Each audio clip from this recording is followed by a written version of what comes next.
এক রাতে মক্কার আকাশ নীরব ছিল, কিন্তু আসমানের দরজা খুলে যাচ্ছিল।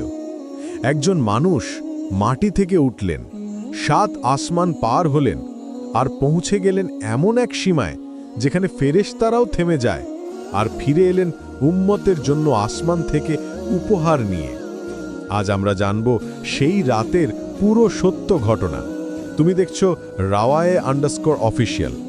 এমন গভীর ইসলামিক ইতিহাস সহজ ভাষায় পেতে চাইলে এখনই চ্যানেলটি সাবস্ক্রাইব করো, ভিডিওতে লাইক দাও, কমেন্ট করে জানাও আলহামদুলিল্লাহ, আর এই ভিডিও শেয়ার করো যেন আরও মানুষ এই বিস্ময়কর ঘটনা জানতে পারে।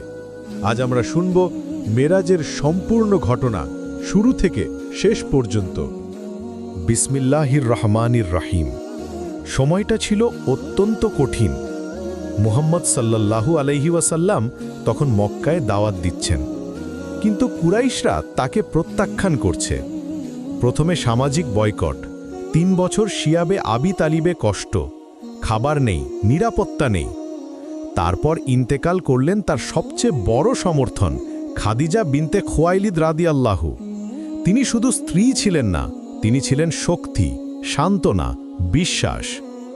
এর কিছুদিন পর ইন্তেকাল করলেন আবু তালিব, যিনি জীবিত থাকা পর্যন্ত কুরাইশরা সরাসরি ক্ষতি করতে পারেনি। এই বছরকে বলা হয় আমুল হুজন, দুঃখের বছর। তারপর তিনি গেলেন তাইফে।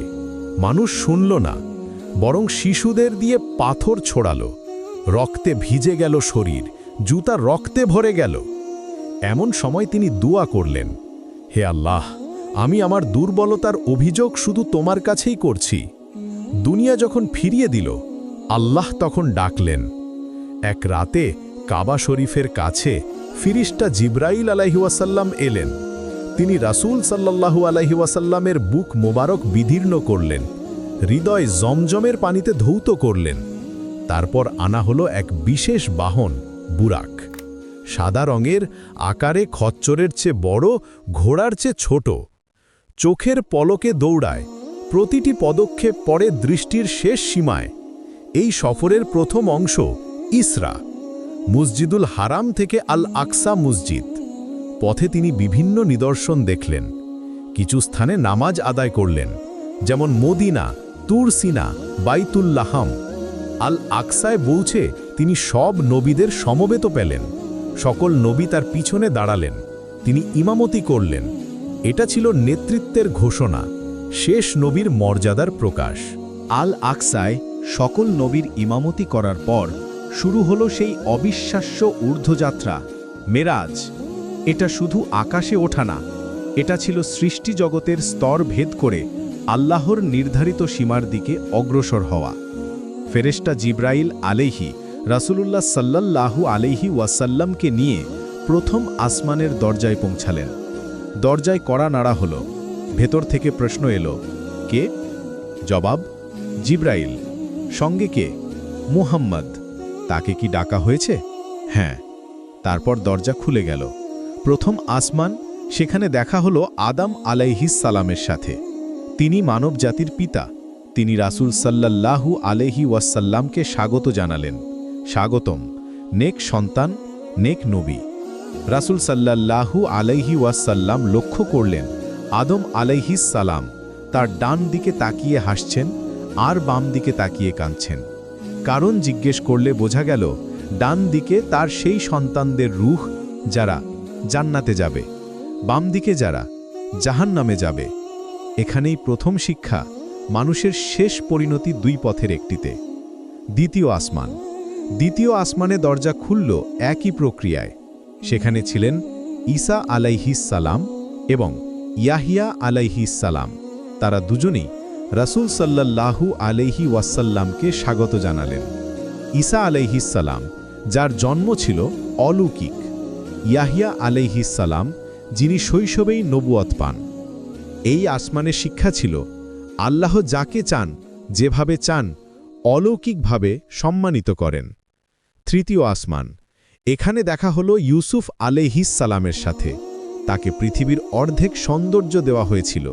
রাসূল সাল্লাল্লাহু আলাইহি ওয়াসাল্লাম তার সৌন্দর্যে মুগ্ধ হলেন, কিন্তু ইউসুফ আলাইহিস সালামের জীবন শুধু সৌন্দর্যের না, এটা ছিল ধৈর্যের ইতিহাস। কূপে নিক্ষেপ, দাসত্ব, কারাগার, তারপর রাজকীয় মর্যাদা। এই আসমানের শিক্ষা, ধৈর্যের শেষ ফল সম্মান। চতুর্থ আসমান। এখানে ছিলেন ইদ্রিস আলাইহি। কোরআনে বলা হয়েছে আল্লাহ তাকে উচ্চ মর্যাদায় উন্নীত করেছেন। তার জীবন জ্ঞান, ইবাদাত ও উচ্চ অবস্থানের প্রতীক। পঞ্চম আসমান। এখানে ছিলেন হারুন আলাইহি। তিনি ছিলেন কোমল হৃদয়ের নেতা, নিজ জাতির কাছে প্রিয়। এই স্তরে শিক্ষা, নেতৃত্বে কোমলতা ও দয়া গুরুত্বপূর্ণ। ষষ্ঠ আসমান। এখানে দেখা হলো মুসা আলাইহির সাথে। মুসা আলাইহি ছিলেন দৃঢ়চেতা নবী। তিনি রাসূল সাল্লাল্লাহু আলাইহিকে স্বাগত জানালেন, কিন্তু যখন রাসূল সাল্লাল্লাহু আলাইহির সামনে এগিয়ে গেলেন, মুসা আলাইহি কেঁদে ফেললেন। কারণ জিজ্ঞেস করলে বললেন, এক তরুণ নবী এলেন যার উম্মত আমার উম্মতের চেয়ে বেশি জান্নাতে যাবে। এটা হিংসা না, এটা ছিল উম্মতের ব্যাপারে আবেগ। সপ্তম আসমান। এখানে ছিলেন ইব্রাহিম আলাইহি। তিনি বাইতুল মামুরের পাশে হেলান দিয়েছিলেন। বাইতুল মামুর হল আসমানের কাবা। প্রতিদিন ৭০,০০০ ফেরেশতা সেখানে ইবাদত করে। একবার ঢুকলে আর কখনো তাদের পালা আসে না। ইব্রাহিম আলাইহি রাসূল সাল্লাল্লাহু আলাইহিকে বললেন, তোমার উম্মতকে জান্নাতের কথা বলো। সেখানে মাটি খুব উর্বর। গাছ লাগানোর বীজ হল সুবহানাল্লাহ, আলহামদুলিল্লাহ, লা ইলাহা ইল্লাল্লাহ, আল্লাহু আকবার। সিদরাতুল মুনতাহা। এরপর রাসূল সাল্লাল্লাহু আলাইহি ওয়াসাল্লাম পৌঁছালেন সিদরাতুল মুনতাহায়। এটা এক বিশাল লোড গাছ। এর পাতা হাতির কানের মতো বড়। এর ফল বিশাল কলসির মতো। এর সৌন্দর্য, আলো, রং, ভাষায় প্রকাশ অসম্ভব। এখানেই জিবরাইল আলাইহিসসালাম থেমে গেলেন। তিনি বললেন, আমি যদি এক আঙুল পরিমাণও এগোই, আমি জ্বলে যাব। এটা ছিল এমন এক স্তর যেখানে শুধু রাসূল সাল্লাল্লাহু আলাইহি ওয়াসাল্লামই এগোলেন। আল্লাহর নৈকট্য। এখানে রাসূল সাল্লাল্লাহু আলাইহি ওয়াসাল্লাম এমন এক নৈকট্য লাভ করলেন যা মানব ইতিহাসে একমাত্র। কিভাবে কথা হয়েছে, কেমন হয়েছে, এসব বিস্তারিত আমাদের জানানো হয়নি, কিন্তু আমরা জানি যে এখানেই উম্মতের জন্য দেওয়া হলো সবচেয়ে বড় উপহার। প্রথমে ফরজ হলো 50 ওয়াক্ত সালাত। ফিরে আসার সময় মুসা আলাইহিসসালাম জিজ্ঞাসা করলেন, কত? উত্তর 50। তিনি বললেন, আপনার উম্মত পারবে না, ফিরে যান। বারবার যাওয়া আসা কমতে কমতে হলো 5। তখন ঘোষণা এলো, এগুলো 5, কিন্তু সব 50-এর সমান। আমার সিদ্ধান্ত পরিবর্তন হয় না। সিদরাতুল মুনতাহা থেকে ফিরে আসার পরও সফর শেষ হয়নি। এই রাতে রাসূলুল্লাহ সাল্লাল্লাহু আলাইহি ওয়াসাল্লামকে শুধু সালাতের হুকুমই দেওয়া হয়নি, তাকে দেখানো হয়েছে পরকালের বাস্তব দৃশ্য। এটা ছিল শিক্ষা, এটা ছিল সতর্কবার্তা, এটা ছিল উম্মতের জন্য ভবিষ্যতের আয়না। জাহান্নামের দৃশ্য। রাসূল সাল্লাল্লাহু আলাইহি ওয়াসাল্লাম এমন কিছু মানুষকে দেখলেন, তাদের ঠোঁট লোহার কাঁচি দিয়ে কাটা হচ্ছে। কাটা শেষ হলেই আবার আগের মতো হয়ে যাচ্ছে, আবার কাটা হচ্ছে। তিনি জিজ্ঞেস করলেন, এরা কারা? জিবরাইল আলাইহিস সালাম বললেন, এরা সেই বক্তা ও উপদেশদাতা যারা মানুষকে ভালো কথা বলতো কিন্তু নিজেরা তা মানত না। এটা ছিল আমলহীন জ্ঞানীর পরিণতি। তিনি আরও দেখলেন, কিছু মানুষের পেট বিশাল ফুলে আছে, ভেতরে সাপ ও আগুন। তারা দাঁড়াতে চায় কিন্তু পড়ে যায়। এরা কারা? এরা সুদখোর। সুদ শুধু আর্থিক অপরাধ না, এটা আল্লাহর বিরুদ্ধে যুদ্ধ ঘোষণা। তিনি দেখলেন, কিছু মানুষ পচা মাংস খাচ্ছে যখন সামনে ভালো তাজা মাংস রাখা আছে। এরা কারা? এরা ব্যভিচারী, নিজের বৈধ সম্পর্ক ছেড়ে হারামকে বেছে নেওয়া মানুষের পরিণতি। তিনি দেখলেন, কিছু নারীর চুল দিয়ে ঝুলিয়ে শাস্তি দেওয়া হচ্ছে। এরা কারা? যারা নিজেদের সৌন্দর্য প্রদর্শন করে মানুষকে বিপথে নিয়ে গেছে। এই দৃশ্যগুলো কল্পনা না, এগুলো সতর্কবার্তা। জান্নাতের দৃশ্য। তারপর দেখানো হলো জান্নাত। রাসূল সাল্লাল্লাহু আলাইহি ওয়াসাল্লাম জান্নাতে এমন নদী দেখলেন যার পানি দুধের চেয়েও সাদা, মধুর চেয়েও মিষ্টি, প্রাসাদ স্বর্ণ ও রূপের, মাটির বদলে মিশক ও কস্তুরী। তিনি দেখলেন শহীদদের মর্যাদা, তাদের রূহ সবুজ পাখির আকৃতিতে জান্নাতে বিচরণ করছে। তিনি শুনলেন এক সুন্দর শব্দ, জিজ্ঞেস করলেন, এটা কি? জিব্রাইল আলাইহিসসালাম বললেন, এটা বিলাল রাদিয়াল্লাহু তাআলা আনহুর জুতোর শব্দ, যিনি দুনিয়াতে অজুর পর 2 রাকাত নফল পড়তেন নিয়মিত। এখানে শিক্ষা, ছোট আমলও বড় মর্যাদা এনে দিতে পারে। এই বিশাল সফরের পর রাসূল সাল্লাল্লাহু আলাইহি ওয়াসাল্লাম মক্কায় ফিরে এলেন। সব কিছু এক রাতেই। সকাল হলো, তিনি ঘটনা জানালেন। কুরাইশরা হাসতে লাগল, উপহাস করতে লাগল। তারা বলল, 1 মাসের পথ তুমি 1 রাতে গেলে? তারা পরীক্ষা নিল, বলল, বাইতুল মাকদিসের বর্ণনা দাও। রাসূল সাল্লাল্লাহু আলাইহি ওয়াসাল্লাম তখন পুরো স্থাপনার বিস্তারিত বর্ণনা দিলেন। কত দরজা, কোন দিকে কি, সব বললেন। আল্লাহ তার সামনে দৃশ্য স্পষ্ট করে দিলেন। তারা কাফেলার খবর জিজ্ঞেস করল। তিনি বললেন, অমুক জায়গায় তাদের উট হারিয়েছিল, অমুক দিন অমুক সময় তারা পৌঁছাবে।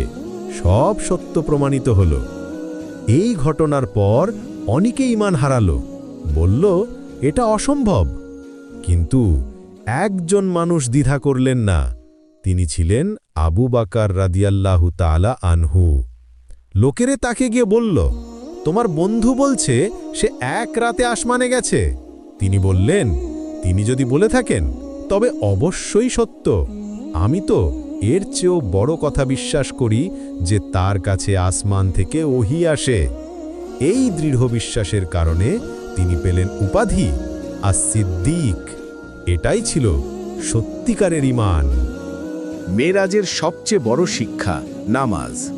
নামাজ কোনো সাধারণ বিধান না, এটা মাটিতে নয়, আসমানে ফরজ হয়েছে। রোজা, হজ, জাকাত সব পৃথিবীতে ফরজ, কিন্তু সালাত সরাসরি আল্লাহর সাথে সাক্ষাতের রাতে। প্রতিদিন 5 বার তুমি যখন দাঁড়াও, তুমি আসলে সেই রাতের উপহার গ্রহণ করছো। নামাজ হলো মুমিনের মেরাজ। যখন তুমি সেজদায় যাও, তুমি তোমার রবের সবচেয়ে কাছে চলে যাও। মেরাজ শুধু অলৌকিক সফর না, এটা ছিল সান্ত্বনা।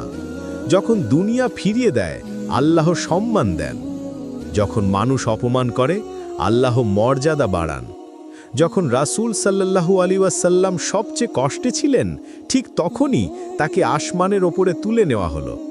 এটা আমাদের জন্য বার্তা, তোমার জীবনেও কষ্ট আসবে, মানুষ ভুল বুঝবে, তোমাকে ছোট করবে, কিন্তু যদি তুমি আল্লাহর পথে থাকো, তাহলে মনে রেখো, সবচেয়ে অন্ধকার রাতের পরেই আসে সবচেয়ে উজ্জ্বল সকাল।